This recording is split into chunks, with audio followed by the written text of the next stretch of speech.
Bonjour. Suite à mon portfolio, j'ai eu plusieurs questions de mes collègues, des questions très intéressantes que je vais adresser pour le jury des pairs. Alors, pour commencer, dans ton autodiagnostic, tu nous partages le potentiel didactique de plusieurs outils informatiques que tu as eu l'opportunité d'expérimenter. Il est évident qu'il y a plusieurs avantages au TIC. Quel est ton point de vue en ce qui a trait aux limites inconvénients des TIC comme soutien à l'enseignement, à l'apprentissage ainsi qu'aux enjeux pour la société? Alors, pour commencer, je voulais souligner à quel point les TIC aujourd'hui s'était rendu une source d'information extrêmement importante. Je pense qu'au-dessus de 90% des jeunes l'utilisent pour se renseigner et la majorité des adultes aussi. Ça devient, je pense, vraiment important pour les enseignants et les élèves aussi d'utiliser des sources diversifiées, fiables et valides pour l'enseignement ou pour l'apprentissage. Ça devient vraiment une limite au niveau euh, l'utilisation, ça devient plus complexe, mais également, il faut être beaucoup plus prudent avec les TIC aujourd'hui. Par exemple, quand je parle d'utilisation à faire attention, j'ai vu dans un groupe Facebook un enseignant qui a partagé une vidéo d'une heure et quart sur l'histoire du Québec en 1960 et 1980. Donc, le nationalisme, Révolution tranquille, ainsi de suite. Et je pense que c'est correct si on l'utilise comme outil supplémentaire, mais il faut éviter d'utiliser ça vraiment comme matière du cours, puisque ça amène une vision assez fermée de l'histoire. Il faut savoir d'ailleurs que la vidéo, c'est une vidéo de Pierre Bourgault, un souverainiste convaincu, chef du RIN, membre important du Parti québécois, et que ça amène en gros, avec le discours de la défaite, qu'on appelle une vision très subversive de l'histoire, mais aussi une version unique pour les élèves. Donc dans ce cas-là, on les amène pas à créer une opinion, à s'en former une, mais bien on leur impose, je dirais, une vision de l'histoire, ce qui, à mon avis, est à éviter avec les TIC, par exemple. Je voulais aussi mentionner avec les TIC, les fake news, qu'il faut faire attention lorsque les enseignants veulent utiliser des informations pour leurs cours. Les fake news sont maintenant partout, sur les réseaux sociaux, Facebook, Twitter, ainsi de suite. Et il faut être extrêmement prudent aujourd'hui lorsqu'on les utilise. Et d'ailleurs, ça fait penser que dans mon cours actuellement en INT, j'ai fait une situation d'apprentissage justement sur les fake news en secondaire 5. Et l'objectif dans ce cas-ci, c'est vraiment de responsabiliser les élèves à utiliser de manière sécuritaire et fiable les différentes plateformes d'information qui sont présentes. Donc, ça m'a permis aussi de remarquer à quel point c'est devenu important comme enjeu social, puisque avec la refonte de l'ECR, le ministère de l'Éducation pense à inclure un cours d'éducation média qui est présent dans certaines écoles, comme mon ancienne école secondaire, mon école secondaire en fait, que je suis allé. Euh, on considère d'ailleurs que c'est vraiment important au niveau personnel pour se renseigner, professionnel avec l'image qu'on dégage sur les réseaux sociaux, social avec les informations qu'on assimile par les autres et qu'on partage également, et démocratique. Il faut savoir que les fake news jouent un jeu extrêmement important, mais négatif bien sûr, lors des élections. Avec Trump, on l'a remarqué, mais également lors de la COVID aussi, énormément. Ça mène des différents complots. On pense que des complots, par exemple. Alors, c'est une des équations principales selon moi, puis le premier qui vient en tête quand je pense aux limites des TIC. Un autre qui vient en tête, c'est parfois la complexité que peuvent avoir les TIC, autant pour l'enseignant que pour les élèves. Parfois, l'enseignant peut vouloir utiliser des TIC qui deviennent très très difficiles à gérer, qui demandent beaucoup de temps, ou pour les élèves aussi. J'avais pensé pour mes cours utiliser Assassin's Creed, mais je remarque que c'est un jeu qui est très très complexe pour une personne qui n'a jamais joué aux jeux vidéo. Donc, il faut savoir, pour un enseignant, juger les TIC qui peuvent être utilisés en classe, qui sont plus adaptés au niveau des élèves et à leurs compétences, que ce soit intellectuelles ou moteurs, je peux dire, pour jouer. Donc, il faut faire attention à ça. Et un autre que je mentionnerais, c'est au niveau des TIC, faut s'assurer que ça amène un dynamisme à la classe. Des TIC, des jeux ou des sites, par exemple, euh, qui sont des jeux qui sont solo, par exemple, qui se jouent tout seuls. Dans ce cas-là, il faut savoir comment on voit leur utilisation en classe. Est-ce qu'on ferait jouer les élèves un par un? Est-ce que c'est l'enseignant qui joue devant la classe? Il faut trouver un moyen vraiment d'incorporer les jeux de manière beaucoup plus adaptée dans les classes pour un plus grand dynamisme. Et ça demande, oui, beaucoup de temps, mais je pense que ça peut, au final, être très, très bénéfique pour les élèves. Donc, oui, ça peut prendre beaucoup de temps d'utiliser des TIC, mais si l'enseignant a du temps pour ça, tant mieux. Mais je pense que, oui, les TIC peuvent demander un peu plus de temps au niveau de la gestion des cours, mais c'est pas nécessairement là-dessus un point négatif. Il faut juste faire attention avec ça. C'est dans ce cas-là que ce serait une limite. Un dernier point, et c'est pas nécessairement sur les TIC, mais il faut faire attention parfois que dans des classes, il y a des élèves qui n'ont pas accès vraiment aux appareils numériques à la maison, ce que ce soit à cause de règles dans la famille ou à cause du niveau socio-économique. Je pense qu'il faut que l'enseignant soit au courant de ça, et à ce moment-là, les TIC deviennent une limite, comme quoi ils ne peuvent pas être utilisés à la maison, mais bien uniquement en classe. Il faut faire attention aussi à ce niveau-là. Donc, il y aurait plein d'autres points que je pourrais aborder sur ce sujet-là, mais je vais essayer d'enchaîner sur les autres. Alors, la prochaine question que je vais aborder, c'est la question de Charlotte. Alors, Marc-Olivier, ton analyse de la compétence 3 est très complète, je t'en félicite. Merci beaucoup. J'ai toutefois une petite question concernant tes approches didactiques. Tu mentionnes que tu as eu beaucoup plus de facilité avec les premières secondaires que les cinquièmes. Je me demande alors si tu as remarqué une différence dans ton enseignement et dans l'apprentissage des élèves à cause de ce manque de diversification. Alors, je pense qu'on peut commencer en abordant le point qu'entre secondaire 1 et secondaire 5, c'est vraiment la période où est-ce que les adolescents ou les enfants ont le plus de transformation. Je pense qu'il n'y a aucune période vraiment au cours d'une vie où est-ce que l'être humain vit autant de changements, que ce soit au niveau psychologique, social ou physique. Les élèves deviennent beaucoup plus matures au niveau psychologique, mais également il y a des changements corporels qui se font. Il y a un changement de rapport à l'autorité, c'est plus nécessairement la famille, mais beaucoup plus le groupe qui vient prendre l'importance. Et bien sûr, la maturité vient, mais il y a plein d'autres perceptions qui changent au fil du temps. Et on le remarque vraiment dans les classes. Quelque chose que j'ai remarqué, par exemple, lorsque j'interagis avec la classe, alors que les secondaires 1, pour ma part, je mise beaucoup plus sur, où je remarque beaucoup qu'il y a des réactions avec le divertissement lorsque c'est drôle, et de l'amusement. Avec les secondaires 5, c'est pas du tout le cas. Secondaire 5, on essaie beaucoup plus de chercher des choses qui sont pertinentes, qui sont intéressantes, qui viennent chercher leur réalité. Ce qui est un peu plus différent des secondaires 1, qui, comme j'ai dit, eux, juste les faire rire, c'est suffisant pour créer une atmosphère de classe dynamique. C'est pas pareil pour le secondaire 5. D'ailleurs, c'est une période un peu de recherche de soi, je dirais. On essaie de rechercher ses repères. Et on le remarque aussi un petit peu dans les classes, à mon avis, peut-être de manière subtile, mais en secondaire 1, on se cherche un petit peu, groupe d'amis, rapport aux autres, rapport à l'école même. On a un peu peur quand on arrive au secondaire. Et ça amène les élèves à vouloir plaire à tout le monde. Je dis pas que c'est tout le monde qui fait ça, mais généralement, les élèves secondaire 1 ont plus tendance, à mon avis, à suivre les règles, justement, pour avoir une bonne image au début. Des fois, c'est un peu l'inverse, mauvaise image pour être cool, mais généralement, les secondaire 1 suivent mieux les règles, ou paraissent plus calmes, participent plus en classe. C'est plus ça que je voulais dire, en fait.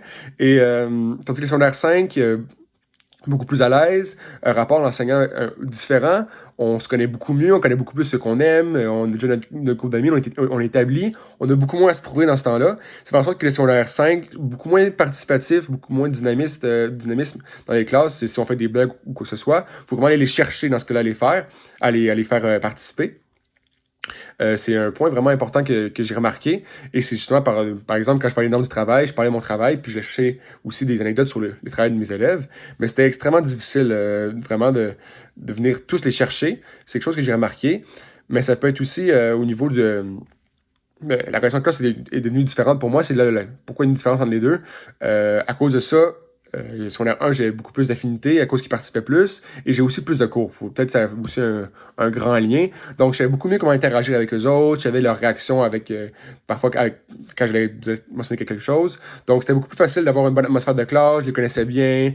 Je savais qui je pouvais parfois un peu niaiser sans les ridiculiser, bien sûr, qui allait faire rire la classe. Tandis que secondaire 5, toujours les mêmes qui parlent. On voit que la motivation n'est pas vraiment là. C'est difficile d'aller les chercher et je ressentais un petit peu... toujours un devoir de les solliciter, ce qui devient, qui était pour moi un peu plus difficile. C'est pas plaisant d'enseigner lorsqu'on voit que la classe est pas sollicitée. Mais tranquillement, je dirais qu'au fur et à mesure des cours que ça avançait, j'allais tranquillement chercher leur confiance et j'avais plus d'intervention, plus de participation, mais après 5 semaines, malheureusement, ça a dû arrêter. Et un dernier point que je vais mentionner sur la grosse différence entre les deux, que j'ai remarqué, pas que je préfère, je voulais juste dire une différence entre les deux au niveau de l'enseignement, c'est vraiment l'accompagnement dans leur apprentissage. Alors qu'avec les secondaires 1, c'était un cahier de notes dont les réponses étaient écrites au tableau. Je disais quoi étudier pour l'examen, ainsi de suite. Secondaire 5, beaucoup plus autonome. Je leur fais confiance avec mes notes de cours, mes devoirs, qui vont savoir comment s'organiser pour les examens. Les secondaires 1, dès qu'il y a quelque chose qui était mal écrit au tableau pour les notes de cours, ça a commencé à paniquer. On peut voir que l'enseignant est beaucoup plus présent à ce moment-là. Mais je pense que ça permet aussi entre les deux de créer une plus grande lien de confiance. L'élève, comme il y a plus besoin d'enseignants, il y aura une meilleure relation qui va être tissée ou plus facilement, pour l'instant meilleure, à ce niveau-là. Et aussi, les secondaires 5 sont beaucoup plus...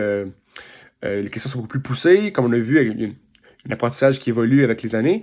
Donc, il y a beaucoup plus beaucoup plus de processus cognitifs complexes, critiquer, développer, créatifs, analyser, ainsi de suite, que le secondaire 1, qu'il faut vraiment les amener à élaborer des opinions, des réflexions plus poussées. Donc, c'est une grosse différence à ce niveau-là que j'ai pu remarquer et qui diversifie un petit peu mon enseignement, mais au final, je dirais que la source reste la même, c'est d'aller chercher un bon lien avec la classe, c'est de partager sa matière avec, bien sûr, passion et avec intérêt. Il faut montrer de la pertinence des cours. Et à ce moment-là, quand on est capable d'aller chercher les élèves, de manière différente, bien sûr, tout va bien aller. Secondaire 1, je faisais des petites énigmes pour aller les chercher au début de classe. Secondaire 5, c'était des mimes. Donc, oui, c'était drôle, mais c'était vraiment plus propre à la réalité pour aller les chercher. Et ça marchait. Donc, il faut trouver des stratégies, éventuellement, comme plus adaptées au groupe ou au niveau, mieux ça va marcher. Donc, la dernière question vient de Chloé. Cher Marc-Olivier, dans ton analyse de la compétence 2, tu mentionnes qu'au fur et à mesure du stage, tu as remarqué une nette amélioration dans l'aspect communicationnel. En ce sens, quels outils as-tu utilisés pour arriver à te sentir plus confiant et à éviter les moments d'hésitation? Quel truc pourrais-tu donner à une personne qui est moins à l'aise? Merci. Alors, excellente question. Pour ma part, je dirais que c'est pas nécessairement dans les outils que j'ai utilisés ou dans les... Il n'y a pas vraiment de nouveaux outils. C'est vraiment dans la perception que j'avais de mes outils et de moi-même qui m'a permis d'être beaucoup plus à l'aise devant la classe. C'est quelque chose aussi qui se fait naturellement, je dirais. Qu'est-ce que je pourrais dire en gros au début? Je me voyais beaucoup dans les yeux d'un élève. Donc, dès que je faisais une erreur, dès que j'étais hésitant, je me voyais comme un élève qui dit, ouais, un prof, difficulté à enseigner sa matière, ou il est pas sûr de lui, ainsi de suite. Et en pensant ça me mettait de la pression, j'hésitais plus, ainsi de suite. Ou également, mon plan de cours était extrêmement rigoureux, extrêmement complet, peut-être même trop complet, c'est ça au début. Et dès que je dérogeais de mon plan de cours, je me mettais un petit peu à paniquer. Ah, j'ai oublié une question que j'ai préparée, puis là, j'hésitais, je cherchais ma question, et juste là, ça fait un cours plus décousu qu'à la fin de mon stage. J'ai tout simplement appris à ne pas vouloir à ce que tout se passe comme étant 100% comme étant prévu, mais bien à faire un plan de cours complet, mais simplifié. Donc, je mets des questions, je mets des anecdotes que je veux dire, mais si j'en oublie, je fais pas un gros cas avec ça, je continue mon cours, et éventuellement, si ça me revient, je le dirai, il n'y a pas de stress avec ça. J'ai vraiment mieux me percevoir en tant qu'enseignant, c'est vraiment un changement de perception, comme quoi, oui, c'est normal de faire des erreurs, comme dans toute chose. Je pense que c'est rare d'être parfait dans quoi que ce soit, et c'est pareil pour l'enseignement. Ça arrive de faire des erreurs, il faut les accepter. Et ça peut se faire même au niveau, ça peut paraître bête, mais quand on se lève le matin, comment on va percevoir la journée. Je me rappelle très très bien, par exemple, juste, je me lève le matin au début du stage, puis là je dis, ouais, j'ai 3 cours aujourd'hui, j'ai 2 cours de secondaire 5, un cours de secondaire 1, ça va être une grosse journée, puis juste en me disant ça, tu sais, ça crée la pression, comme quoi j'ai beaucoup de choses à faire, faudrait que je me prouve, ainsi de suite. Tandis que je me rappelle, vers la fin du stage, je vais juste me dire que ça va être une bonne journée, tout va bien aller, si ça peut arriver d'avoir des erreurs, et juste en me disant ça, ou en ayant cette mentalité-là un petit peu, ça faisait vraiment une très très grosse différence dans mon enseignement, je l'ai remarqué. Mais encore là, c'est pas tant au niveau des outils, mais beaucoup plus au niveau de changement de perception, permettre de faire des erreurs, en gros, c'est surtout ça qui a fait la grande différence, et d'accepter que tout se passe pas comme on le veut des fois, mais on arrive toujours à corriger le tir ou à trouver des solutions. Il n'y a aucun problème avec ça. C'est sûr que des fois, j'avais chanceux, des fois, ça m'arrivait vite d'avoir des solutions pour les situations un peu plus hésitantes, lorsque j'avais du temps libre, là, je savais pas comment meubler mon cours. Ça m'est déjà arrivé, j'ai réussi à ajuster ça. Et la grande différence qui permet de prendre la confiance, mais ça vient tout seul, c'est un petit peu ça que je dis, c'est la relation que tu développes avec ta classe. J'ai remarqué comme quoi, quand tu connais bien ta classe, quand tu sais comment interagir avec elle, tu connais bien les élèves, tu sais comment bien la gérer, tout va très bien aller, ou sinon tu t'en plus confiance que tu connais les noms, par exemple, alors là, tu sais comment intervenir facilement de manière efficace, tandis qu'un groupe que tu connais moins, ça va être beaucoup plus difficile d'intervenir, surtout quand tu ne connais pas les noms. Ça paraît vraiment moins autoritaire, parce que tu es comme, oui, toi, là, tu cherches un nom pendant 3 secondes, puis tu le nommes. C'est beaucoup moins, ça a beaucoup moins d'impact. Et l'enseignant, oui, il peut intervenir, mais les interventions, selon moi, vont être beaucoup moins impactantes, si je peux dire. Si on connaît pas la classe, oui, elles vont marcher, mais je suis sûr que lorsqu'on connaît la classe, les interventions sont beaucoup plus efficaces. Et c'est un petit peu ce que j'ai ressenti en secondaire 5, secondaire 1.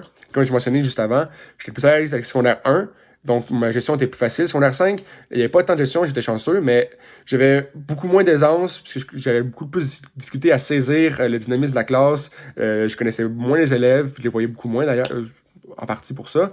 Donc, oui, j'étais en confiance, mais j'avais une certaine incertitude de de bien interagir avec eux autres, de savoir d'être sûr qu'ils me suivaient. Je savais pas si ils trouvaient le cours intéressant puis qu'ils réagissaient pas. Puis cette incertitude-là, elle vient toujours un petit peu dans ma tête, elle venait un petit peu me contrarier un petit peu, mais au fil du temps, ça venait que j'étais de plus en plus à l'aise, donc c'était correct. Alors, à ce niveau-là, comme j'ai dit au tout début, je reviens là-dessus pour finir. euh, c'est une question de perception de soi, perception de son enseignement et de ses plans, ainsi qu'une relation qui se développe, pardon, avec la classe et avec laquelle on va être de plus en plus à l'aise pour avoir un français, un oral beaucoup mieux devant la classe. C'est ça qui m'est arrivé. Au final, c'était beaucoup plus fluide et la rapidité était là, mais l'articulation aussi, fait que c'était correct. Ça se peut, durant la vidéo, j'ai parlé un peu vite, je suis un peu désolé, mais je pense que généralement, ça a quand même été, j'ai articulé comme il faut. Et un dernier truc, c'est vraiment bien lire son plan de cours. Et je pense que si tu connais bien ton plan de cours, tu sais déjà où tu t'en vas et tu te dis que, OK, j'ai mon plan en tête, je vais juste le suivre. Si j'oublie de le faire, c'est pas grave et tout va bien aller. Et à ce moment-là, il y a pas de trouble. Alors, c'était pour mes 3 questions. 3 questions très, très pertinentes. J'ai bien aimé réfléchir un petit peu là-dessus. Et j'ai hâte de lire un petit peu, de voir ceux de mes collègues. Alors, merci beaucoup pour l'écoute. Et c'est tout. Merci.